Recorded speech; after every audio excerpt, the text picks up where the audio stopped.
Bem-vindos a este terceiro módulo das alterações ao Código do IRS e vamos ver o artigo 12º, onde foram editados os números 9 e 10, que estabelecem uma exclusão de tributação em relação aos rendimentos que respeitem estas condições. Seja, em primeiro lugar, oferidos por estudantes considerados dependentes. Portanto, estes rendimentos são oferidos por estudantes dependentes, o que quer dizer que são declarados na declaração de IRS do seu agregado familiar, que frequentem estabelecimento de ensino integrado no Sistema Nacional de Educação ou reconhecido como tendo fins análogos pelos Ministérios competentes e que se enquadrem na categoria A ou na categoria B como prestação de serviços, incluindo atos isolados. E até na sequência da intervenção que o Rui fez há bocado, portanto, aqui houve o cuidado de acautelar as prestações de serviços para o part-time do estudante, não é? Que, enquanto estuda, faz um part-time na categoria B e, de facto, isto não está devidamente acautelado na situação da isenção para o rendimento do próprio ex-estudante, quando já é sujeito passivo autónomo. O artigo 2b. Esta exclusão de tributação opera até ao limite anual global de 5 vezes o IAS. Estamos a falar, então, de uma isenção para exclusão até 2.194,05 € no ano de 2020. Esta exclusão não constitui uma isenção, assim a quantia excluída não é considerada para efeitos do cómputo da taxa de tributação dos restantes rendimentos, ou seja, a tal isenção com englobamento que falámos há bocado, portanto, e aprofundámos. Portanto, aqui não se coloca esse problema.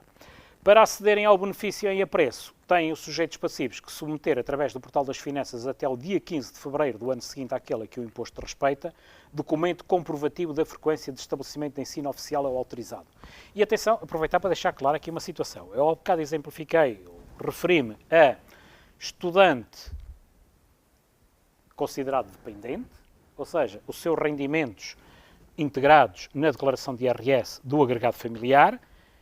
Mas isto foi para ilustrar que é o estudante considerado dependente, porque se estamos a falar aqui de uma exclusão de tributação, conjugado com esta informação que é dada, este rendimento não irá sequer à declaração de IRS, como acontece com outros rendimentos excluídos pelo artigo 12º. Portanto, isto fique claro, portanto, foi apenas para exemplificar. Uma outra alteração importante e com impacto no alojamento local é o agravamento do coeficiente para os rendimentos de estabelecimentos nas modalidades de moradia ou apartamento localizados em áreas de contenção.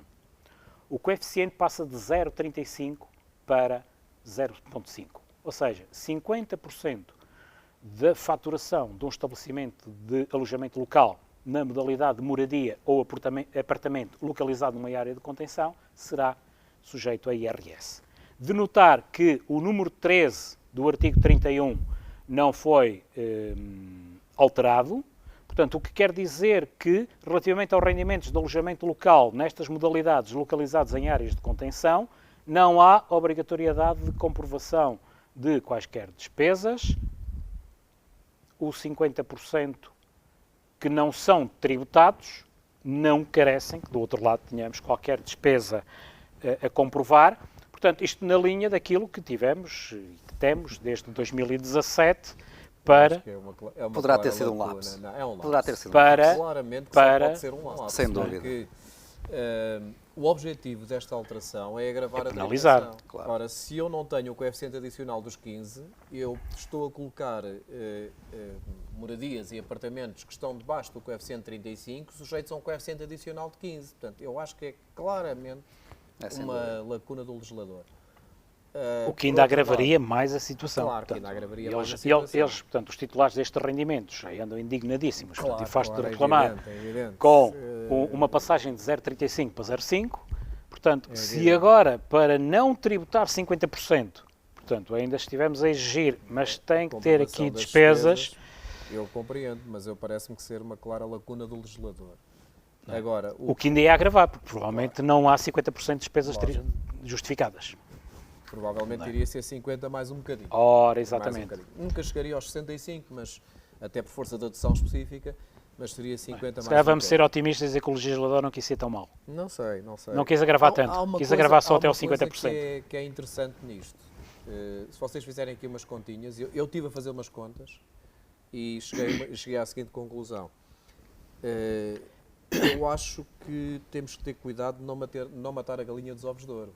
E é isso que temos estado a fazer na legislação. Porque reparem, o alojamento local parte de um coeficiente de 15, Exatamente. salta para 35 em 2017, portanto passa para um coeficiente de 35. Só mantém o 0,15 nos hostels. Depois em 2018 soma o coeficiente de 15, em 2019, e agora tem estas áreas de contenção. Claro que as áreas de contenção também são áreas mais limitadas, não é? Mas eu tive a fazer umas continhas e vou-vos dizer a conclusão a que eu cheguei.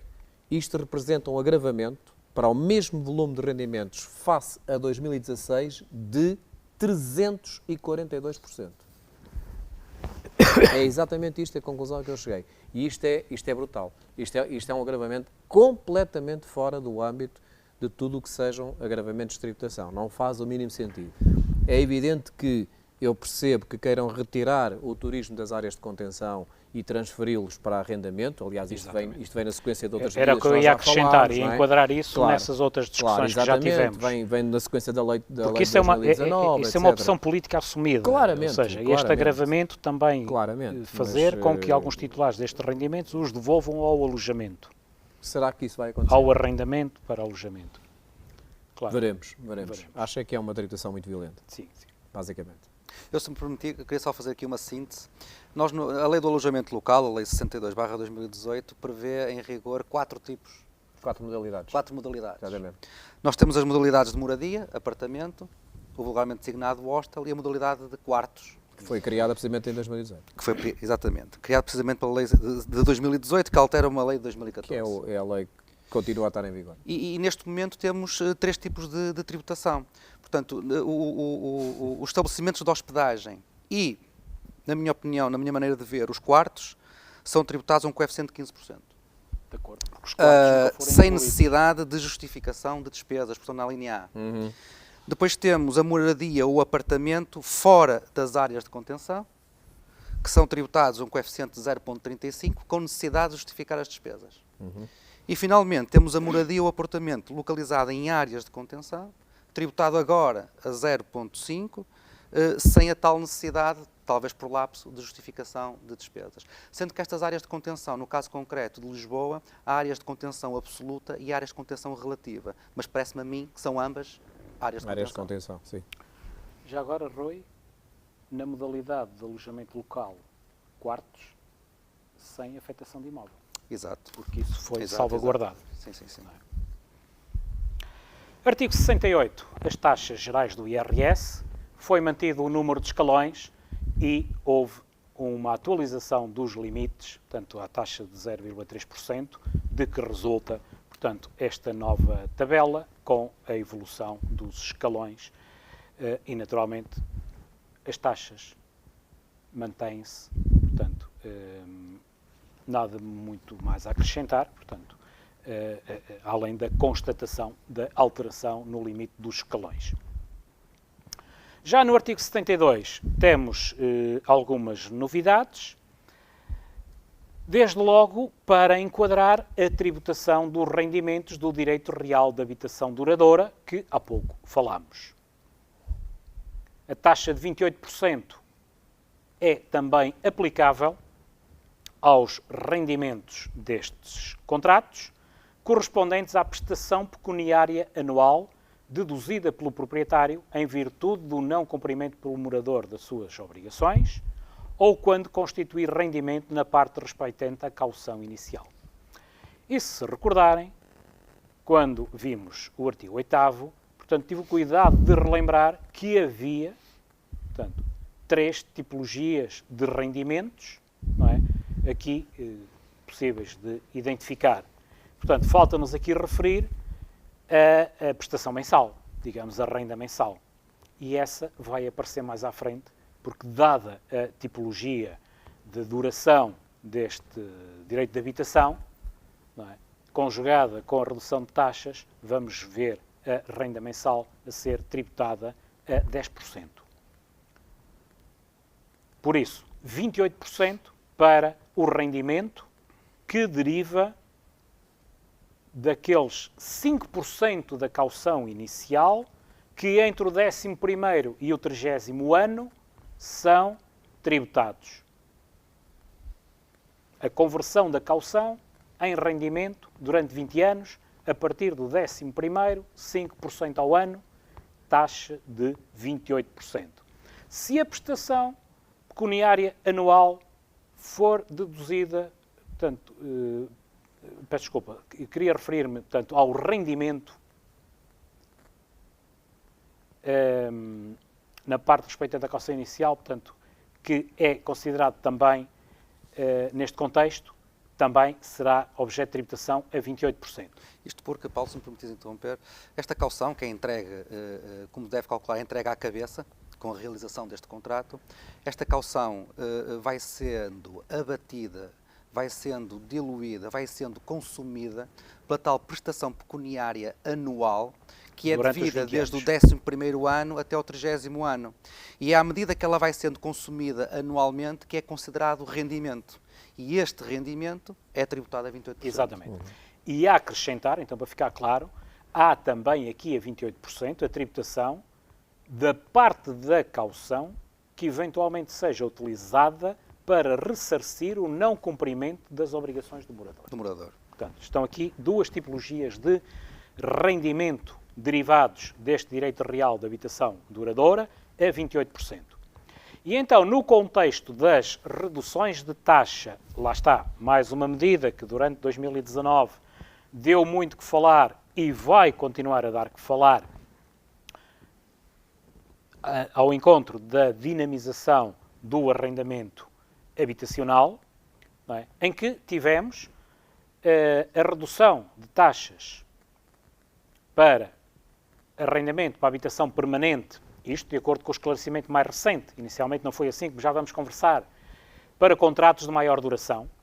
E o que temos então, efetivamente, dos números 2 a 5 do artigo 72, são as reduções de taxa que neste quadro sintetizamos e que nos dizem que para contratos com duração superior a 2 anos e inferior a, pelo menos 2 anos, portanto, 2 ou mais anos e inferior a 5, há uma redução inicial de 2%, portanto, o que nos coloca logo numa taxa efetiva de 26%.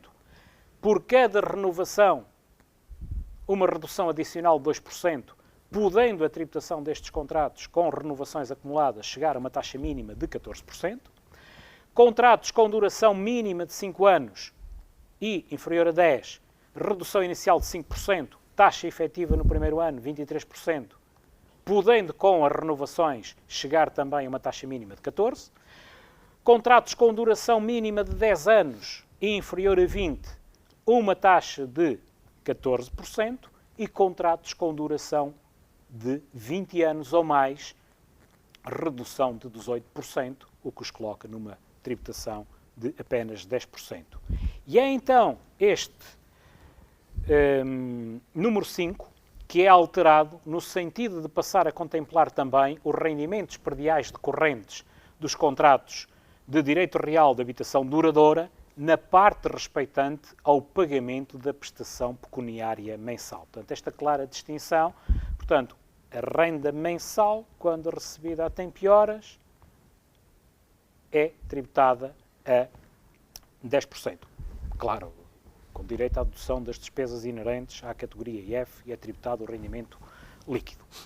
Outra novidade é a criação de uma taxa especial de 10% para rendimentos líquidos de pensões obtidas por residentes não habituais, que não sejam de considerar obtidos em território português em função da localização da entidade devedora e na parte em que, quando tenham origem em contribuições, não tenham gerado uma dedução para efeitos do número 2 do artigo 25. E esta taxa especial de 10% abrangerá também outros rendimentos obtidos por estes residentes não habituais, rendimentos obtidos por eles no estrangeiro, nomeadamente rendimentos de capitais e alguns rendimentos da categoria IA, como sejam reembolsos de seguros de capitalização e de algumas aplicações em fundos. Portanto, o artigo 72 remete depois para as respectivas alíneas. Ora bem, nós estamos perante aqui o grosso dos rendimentos que aqui se incluirão, que são as pensões que no contexto do residente não habitual tinham isenção completa.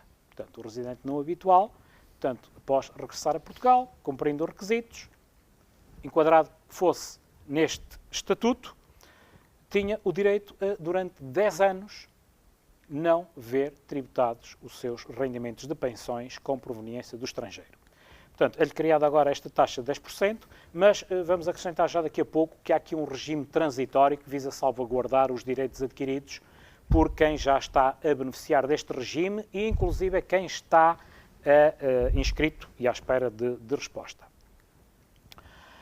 Deduções à coleta, ao nível dos descendentes, artigo 78A, a dedução por cada descendente era de 600 euros, acresciam 126 euros para os dependentes que não ultrapassassem 3 anos de idade até 31 de dezembro do ano a que respeitasse o imposto, e agora, para 2020, estabelece que o acréscimo passe para 300 euros, quando se trata de famílias com 2 ou mais dependentes que não ultrapassem 3 anos de idade até 31 de dezembro do ano a que respeita o imposto, a partir do segundo dependente. Vamos ver um casal com 4 filhos, nascidos em 2013, 2015, 2018 e 2019, respectivamente. São irrelevantes os dias de nascimento, como sabemos, o que conta para este efeito é a idade a 31 de dezembro de cada ano. E então, com estas idades, os filhos A e B dão direito à dedução de 600 euros cada um, portanto têm 7 e 5 anos respectivamente, mas os filhos C e D, um com 2 anos, o outro com 1 ano, a 31 de dezembro de 2020, já garantirão 900 euros cada um de dedução à coleta. No artigo 78E, relativamente aos encargos com imóveis, também houve alteração na linha de contemplar o direito real de habitação duradoura.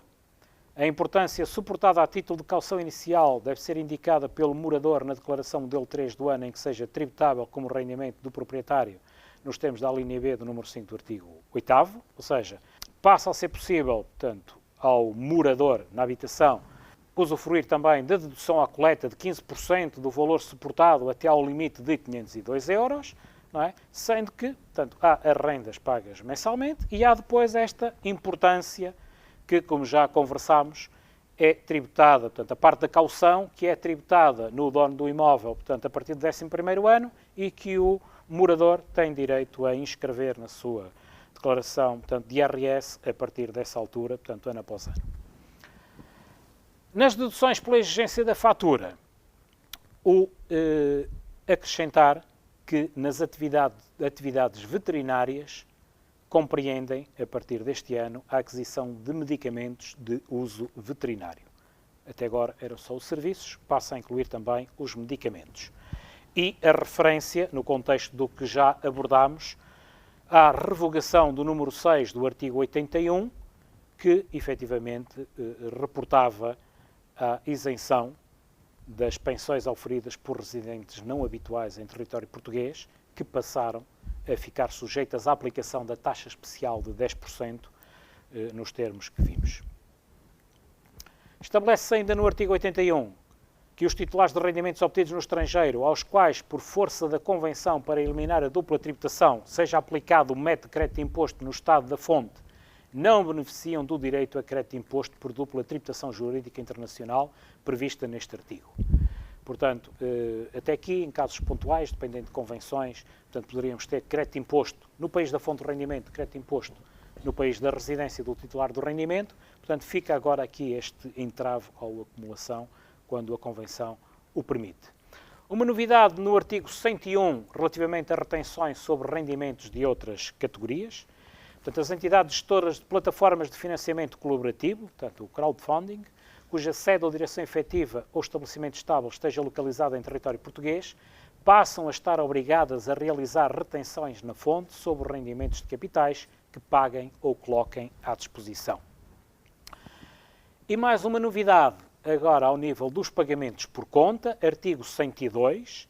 Até aqui era possível fazer pagamentos por conta voluntários com o mínimo de 50 euros, quando a entidade pagadora dos rendimentos não estava obrigada a fazer retenção na fonte, mas apenas no caso das categorias A ou H, por exemplo, rendimentos de domésticas, não é? Ou, eventualmente, pensões de alimentos que viessem a ser tributadas por isto terem, portanto, um montante de dedução específica, poderia o titular destes rendimentos, porque não havia qualquer retenção na fonte do lado do pagador, fazer estes pagamentos por conta facultativos.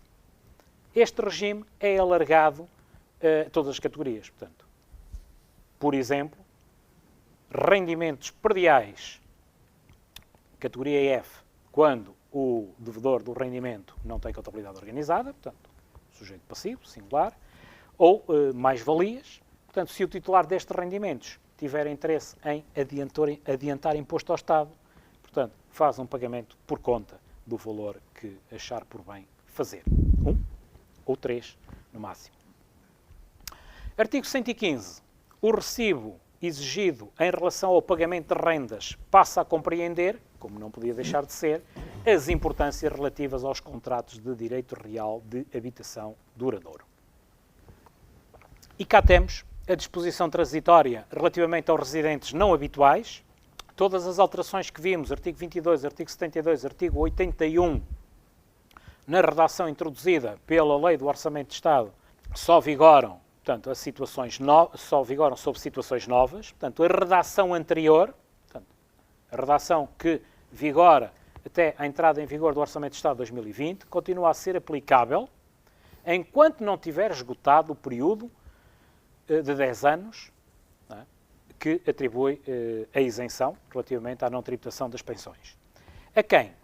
Aos residentes não habituais que já se encontrem inscritos como tal, ou àqueles indivíduos, aqueles sujeitos passivos, cujo pedido de inscrição como residente não habitual já tenha sido submetido e esteja pendente para a análise. Portanto, o que quer dizer que aqueles que já têm o pedido em análise vão ser inscritos, vão ter ainda, se tiverem pensões nas condições de não tributação em Portugal, ter os 10 anos sem tributação.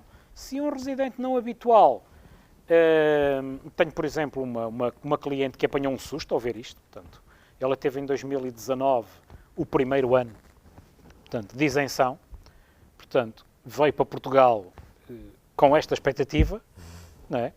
E ficou assustada quando ouviu, agora vou pagar 10% de IRS. Não, portanto, podem estar descansados. Ela vai ter 2020 e mais 8 a que somar ao que já beneficiou, dá os 10 anos sem tributação. E ainda aos que venham a ser considerados residentes para efeitos fiscais e que solicitem a respectiva inscrição como residente não habitual até 31 de março de 2020 ou 2021, por reunirem as respectivas condições em 2019 e 2020. Portanto, se alguém está a pensar em voltar a Portugal, isto pensando só nos nossos imigrantes, para aproveitarem este regime, podem tomar uma decisão, porque aqui o legislador até foi benevolente e disse-lhes, se voltarem até ao final do ano de 2020, têm direito, portanto, a 10 anos de não tributação das vossas pensões, cumpridos que estejam os requisitos. Ainda relativamente aos residentes não habituais, que, como acabamos de ver, já estão inscritos no regime, aguardam inscrição no regime, ou possam ainda fazer a sua inscrição nos anos de 2020 ou 2021 e que têm naturalmente direito ao benefício da isenção, portanto, nas pensões, se pode haver razões para isso, como deduções à coleta que se desaproveitam por estarmos numa portanto, taxa especial, por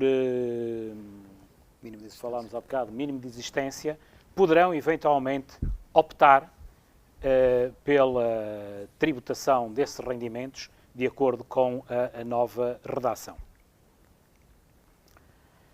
Outras disposições transitórias previstas não são novidade, mas reforçar que também para a declaração de IRS de 2019, que haveremos de entregar durante este ano de 2020, o Orçamento de Estado contempla a possibilidade de despesas de saúde, despesas de formação, despesas de educação de imóveis e com lares, que geram as correspondentes deduções à coleta, possam ser incluídas no quadro 6C do anexo H, caso o sujeito passivo não tenha, por exemplo, feito a validação das faturas, caso o tenha feito e venha a verificar que, afinal, o valor apurado pela autoridade tributária não corresponde à realidade, tem mais despesas para deduzir, pode, na linha daquilo que tem feito nos anos anteriores, no anexo H, inscrever os valores destas despesas todas, relembro, e não apenas corrigir alguma que esteja errada, porque a utilização desta opção substitui qualquer valor apurado pela autoridade tributária. Se eu quero corrigir um valor no anexo H, tenho que colocar igualmente todos os outros valores das outras despesas que, por exemplo, já estavam certos no portal das finanças. E também continuo obrigado a, se os valores forem superiores, continuar a ter a minha prova, que no prazo de 4 anos a autoridade tributária me pode pedir para justificar os montantes que inscrevi. Relativamente à justificação das despesas que operam para aqueles 15% do regime simplificado que já tivemos a oportunidade de abordar, também a possibilidade de, no quadro 17, campos ou subquadros C e D do anexo B, relativamente às despesas gerais, portanto, colocar o valor, portanto, no anexo B, em detrimento dos montantes, portanto, disponíveis no portal das finanças. E ainda uma autorização legislativa que fica relativamente a deduções ambientais.